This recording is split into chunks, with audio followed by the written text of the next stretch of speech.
Hi, everyone. I am Kristen Morrison. I am the founder of Six Figure Pet Business Academy and the creator of the Prosperous Pet Business online conference. And I am so delighted to welcome Jen Louden here today. She is a personal growth pioneer and she helps launch the self-care movement. She's also the author of 8 books, one of whom I read over 20 years ago, called the Women's Comfort Book, and it really impacted my just knowledge around self-care and really helped me become the loving, tender adult to myself that I am today. So I just want to welcome you, Jen. Thank you so much for being here.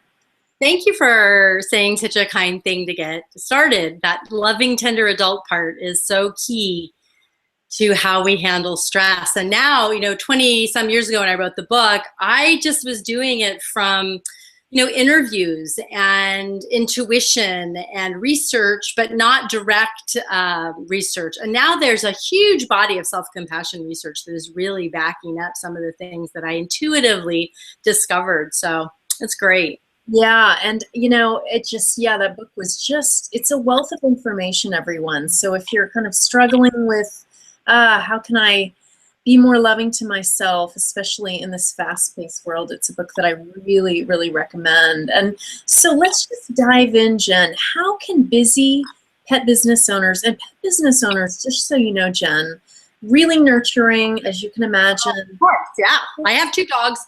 You get it, yeah.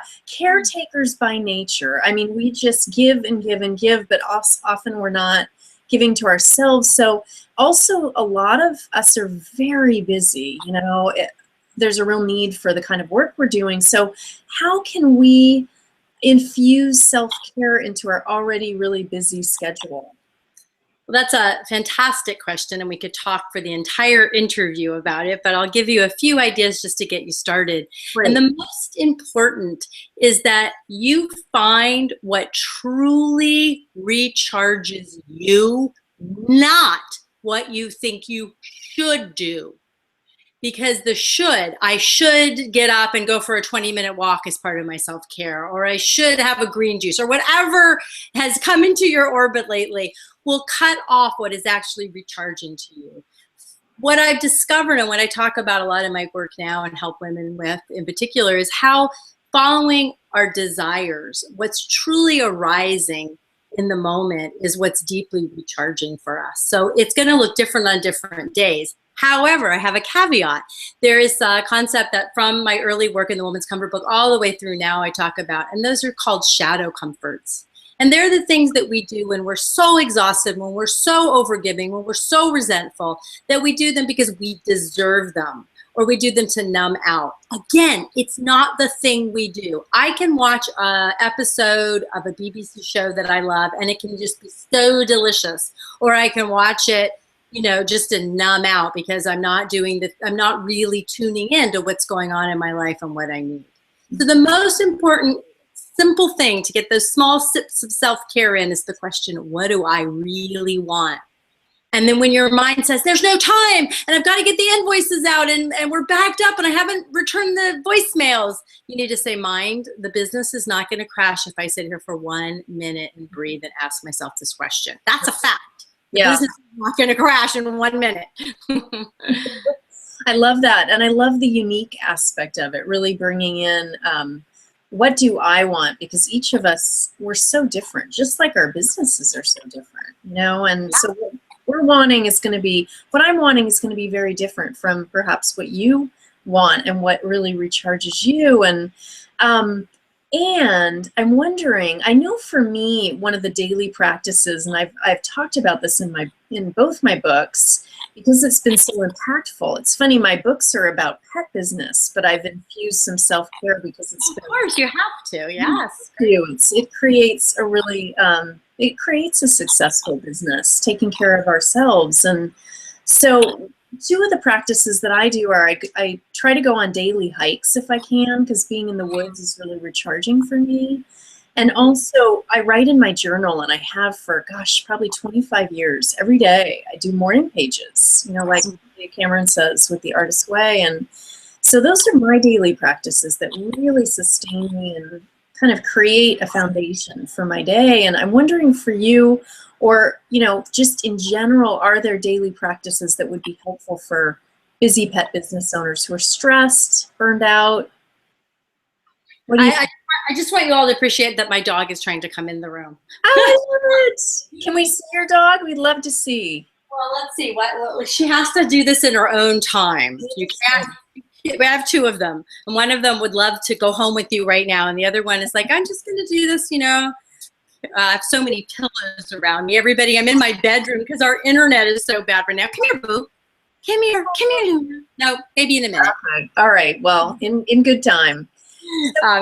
She's a little standoffish at times. Okay. To me, again, I have a morning ritual that's really important to me, and it includes meditation, and it includes, for me, creative writing. I self-identify most as a writer, so moving forward on whatever project I'm working on, those are the two things that I try to protect. They give me a sense of well-being. But so thinking about that wonderful information that we've learned in the last 5 or 6 years about habits. Here comes the other one, the other dog, is look at the habit chain you have right now in your morning or your evening. And the habit chain is just the things that you're doing already, right? So do you get up and check your phone and look for client emails and check your voicemail before you even gone to the bathroom in the morning? And then what we look for is a place in the habit chain that we can just insert the tiniest new habit that would be self-nurturing, like a minute or two, nothing more than that, because you won't make it a habit. So maybe I'm going to still check my email or my voicemail first thing, but then instead of launching into my day, I'm going to do 3 stretches on the rug by my bed, or I'm going to look for 5 things and repeat them out loud that I'm grateful for. So just beginning to make tiny, tiny incremental steps. If you raise the bar on yourself, you'll quit, and then you'll reinforce the idea that self-care is either not available to you, but available to everybody else, or that it's just, it's impossible. That's great. And what about, let's say that, the pet business owner is just so busy. Oh, the dog. Come on, that's Stuart. Hello.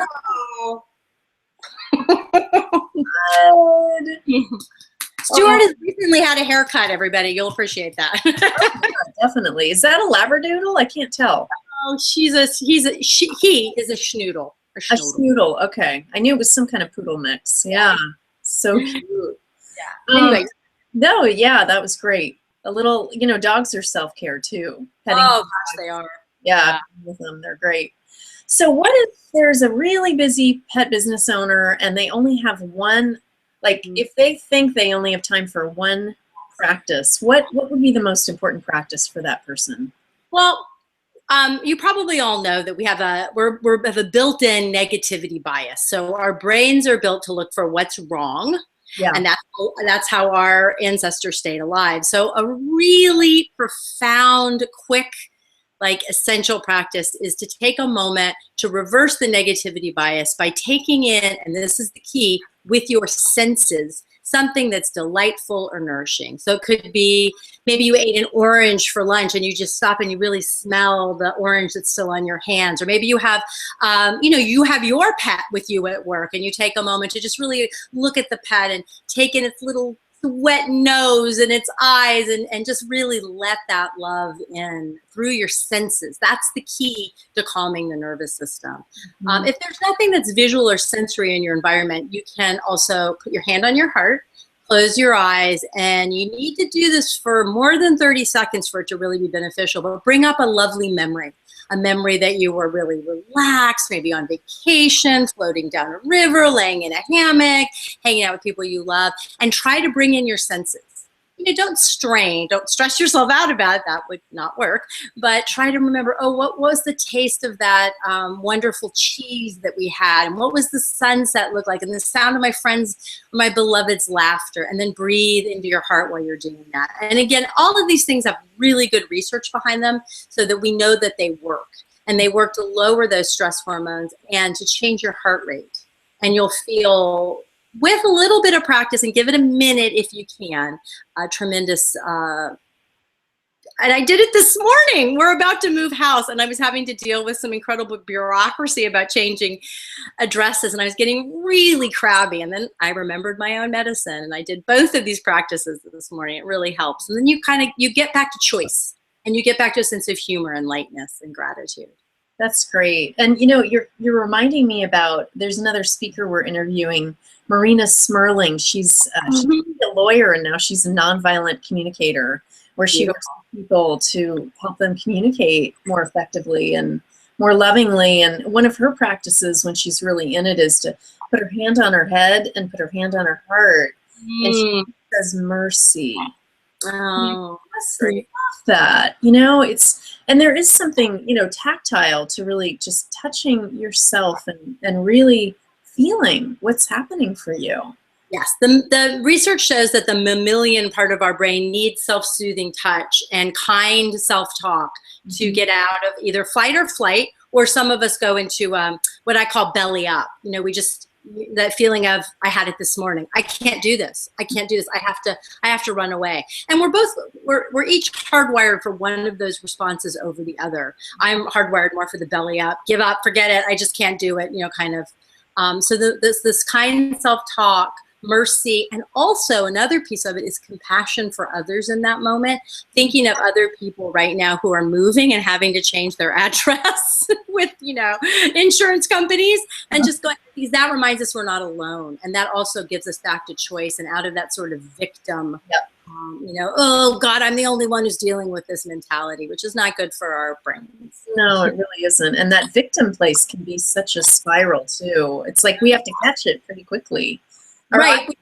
Which is a good point, because sometimes we are not going to want to do these practices. And so what will spiral us deeper is to say, I'm bad because I don't want to do anything nice for myself. And so a concept I'm always stressing with the creatives and the writers I work with and women in general is give yourself a bridge, the smallest, little, tiniest thing, which might just be to say, I'm aware I don't want to do anything nice for myself. I really want shadow comforts. I want to eat all the ice cream. And just welcome that, recognize it, don't make it wrong. It's what in Buddhism is called the second arrow. The first arrow is the client yelled at me. And the second arrow is, I'm so bad, I'm so stupid that I did that. The first arrow is, I don't want to be nice to myself. And the second arrow is, I'm bad because I don't want to be nice to myself. So skip the second arrow, and it will help that spiral from deepening. You know, weeks of stress and self-loathing. Exactly. And so for you, because I'm imagining, you know, you're in the midst of moving. I know you just led a writing retreat, which I hope was wonderful. I'm sure it was. And, you know, so you're busy, you've got a lot going on. And I know you have these beginning morning practices, but what about throughout the day when you're really stressed and you're busy? How do you take care of yourself in the midst of all that? I've mentioned a few of them already, but the underlying one for me is self-compassion and returning to choice.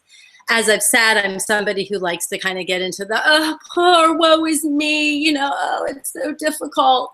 And that, as we know from the very earliest stress research, it impounds our stress. People who know they have a choice lower their stress levels and their stress hormones. People who feel like they don't, they ratchet up. So people with more sense of choice, and we have to remember the great Viktor Frankl lesson from Man's Search for Meaning from his time in Auschwitz, that we always have a choice how we react. So I usually try to practice just a sense of awareness of how I'm talking to myself and what my body's doing. So today the awareness was, oh my God, I'm really feeling pissed. I'm feeling the awareness that I'm feeling pissed. And then, wow, then the second awareness was I am tired because I taught 2 back-to-back writing retreats. And so I don't have a lot of bandwidth right now. So how can I step away? And I didn't want to. I didn't want to step away from the computer. So I'm getting stuff done. Yeah. So I let it go a little bit longer, you know, and then I noticed again when I had to come in the house to get something because half the stuff is packed. I had to come in to get envelopes from my office. And then I thought, how about a drink of water? So that was my bridge. And then to begin to taste the water, and then to begin to the self-talk of, you know what, I think it's all going to be okay. And then I got to the practice of my hand on my heart and bringing up a good memory and feeling so grateful for my husband who's doing so much of the work. And then that just eased me right out. So you can see it was a multi-step process, and having different little things in your tool bag that you can mix and match instead of feeling, like I got to do it this way, because I love to have a sense of, being the rebel. Yeah. Oh, I think a lot of entrepreneurs have that. Don't tell me how to take care of myself, even if it was something I told you. Don't tell me. Yeah, Exactly. And then from there, it might become, what can I take off my list for today?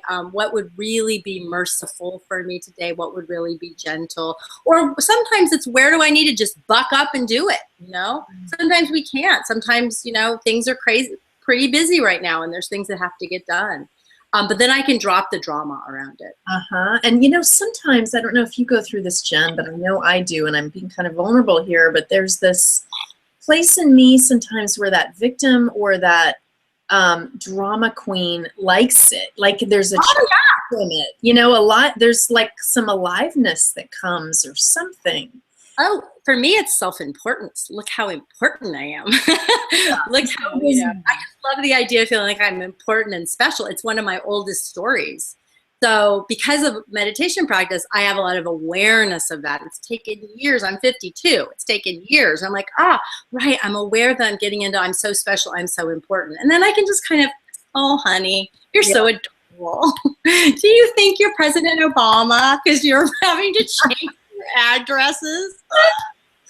Oh my God, that's a great way. And bring humor into it is so important. For me, it really works because I love to laugh. And then laughter, of course, is, very good for lowering our stress hormones. And totally. Yeah. We interviewed, one of the other speakers is Alicia Datner, and she's a comedian. Good. Yeah, and she talks about how important it is to bring in humor into our business and our lives, because when we get so stressed and busy, that's often the first thing to go, is the humor.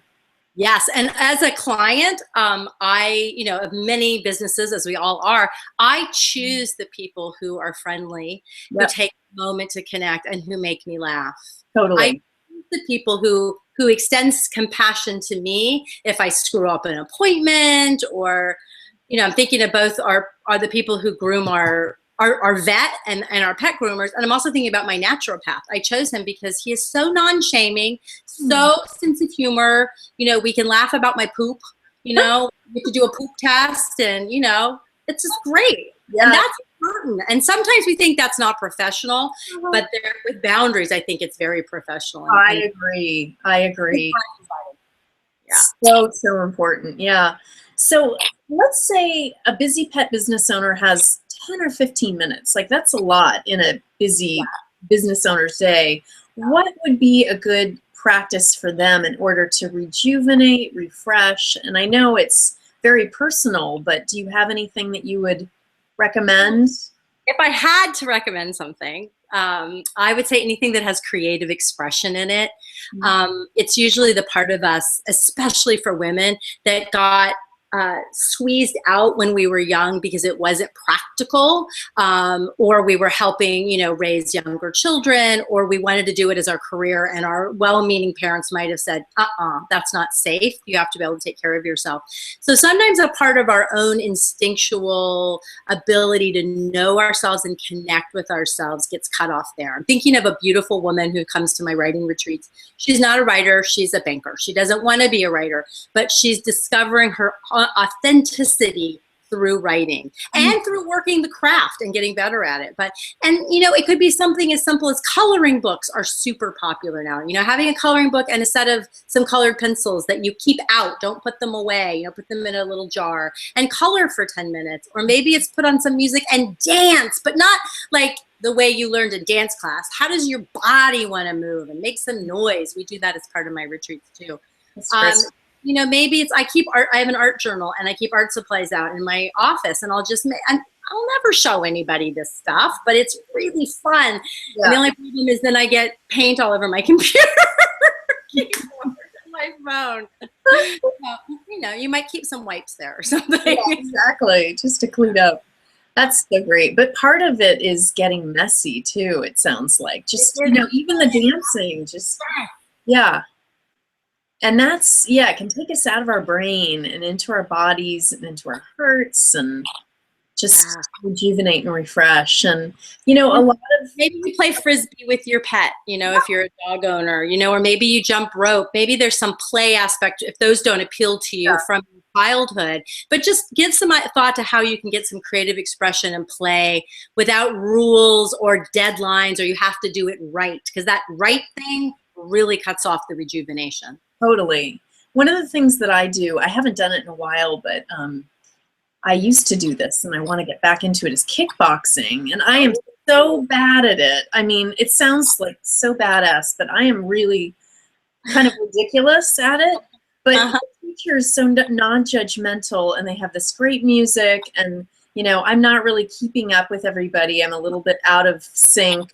I don't care. I just let loose. And there's something about, you know, moving all parts of me that can be incredibly powerful. And so I think, you know, I love that you said dance, creativity, through art, and just. I'm a big believer in the body as a way in. And whenever I teach online and in person, I provide a lot of ways to do that. Small ways that aren't scary, and bigger ways like dancing and yoga that are kind of, you know, frightening for some people and super welcoming to others. But you said the most important thing: our minds run our day. And when we can get into the body and have some pleasure and enjoyment from it, we really are, it's such a quick way into clearing the stress. Right. And life, I think a lot of us forget that life, or my belief is that life is supposed to be fun, you know? Yeah. But, yeah. And yet when we're working so hard, or we're constantly taking care of others, it's hard to remember that. So, you know, bringing in the humor, bringing in the body, bringing in the art, I think is just important for reminding ourselves of that. Yeah, it's another bridge. It is. It's a bridge. And so for those pet business owners who are caretaking, you know, lots of clients and forgetting about themselves, you know, a lot of them will get in such a habit of taking care of others that they're forgetting about themselves. How can they be reminded that they're as important as the clients that they're caring for? Well, that's a kind of a tough love question, which is, what are you getting out of putting everybody else first in front of yourself? Right. I would say that what you're getting is, there's some things that you haven't dealt with that need healing and attention. They may be messages and experiences from childhood. It may be time for some coaching or therapy, some spiritual work, some inquiry. When we're consistently devaluing ourselves, something is up and it's not sustainable. And that's the truth. So you can remember me saying this: you're either going to end up running your business into the ground, or running your relationships into the ground, or running your health into the ground. It is impossible for the rest of your life to always put everybody all the time first. Of course, sometimes the business is going to come first. Sometimes the kids, your elderly mother, are going to come first. That's what it means to be human. But if you're consistently doing it and you're taking on more stuff so you can keep doing it, I would be very curious about that. Yep, absolutely. And so this has been so great. Any other tips that you have for really busy, stressed out, burned out pet business owners? Why are you continuing to be so busy, stressed out, and burned out? I'm going to just continue the tough love here. Yeah, great. Are you completely identified with, like my story, that I'm so important? Or are you identified with the story that this is the only way for you to maintain your lifestyle? Or are you maybe genuinely in a phase of your life, we all go through them, where things are just tough? And then what's your plan to end that toughness? Do you have to decrease your own living expenses? Do you have to raise your rates? You know, what are the factors that you're assuming have to be the way they are? If there's no exit strategy or change strategy in place, again, you need to talk to somebody. You need to get a council of other pet owners together. You need to do, you know, the work that with the academy that you have. You need to do something, because nothing is ever fixed. Nothing has to continue where your life is unbearable. It doesn't. And I know this from deep personal experience. Yeah, I do too. I mean, I really went through it in my own business, where I was just working, as is typical for a lot of pet business owners, 12 to 14 hours a day, 7 days a week. And I had to really do some tough love, and also some mind over matter. You know, like the consensus of society is if you're a business owner, you're going to be working hard. Exactly. That you're doing it right if you're exhausted and overstressed. Exactly. A lot of curiosity, a lot of compassion, and really knowing that your biases, that this is the way it has to be, are going to come up when other people have other ideas for you, and you're going to have a lot of reasons why it works for them, but it doesn't work for you. And then just so much curiosity. Well, why is that? Questioning your thoughts, questioning that you think that this is the way things have to be. This is the only rate I can charge in my town. Our pet groomers are very expensive, and they have this great sign up in their pet grooming business. You know, why is this more expensive than a haircut for you? Well, we don't have to clean the boogers out of your hair cutter doesn't have to clean the boogers out of your eyes. And as you can imagine, it goes all the way down there to expelling certain glands. And I remember the first time I paid the bill, I was like astounded. And then I read that and I went, okay, right there in a humorous way, they helped me understand their rates. Yeah, that's beautiful. I'm sure a lot of pet business owners are nodding their heads going, that's right, it's a lot of work. Yeah. And you don't squirm and try to bite me while I cut your hair. Exactly. Thank you so much, Jen. I really, really appreciate you, your good energy. And how can attendees find out more about you? Yes, it's Jennifer Louden, LOUDEN.com. Everything's right there. I write a delicious, meaty blog post once a week. And in the fall, my program, The Oasis, it's not a program, it's not a class, it's an hour where you get to just be with yourself with journaling and meditation, and it's just super delicious. That starts. Wonderful. Yeah. Oh, great. Thank you so much, Jen. And good luck moving. Thank you. I know it's a lot of work. Thank you so much, my dear. Take good care. Bye. Bye.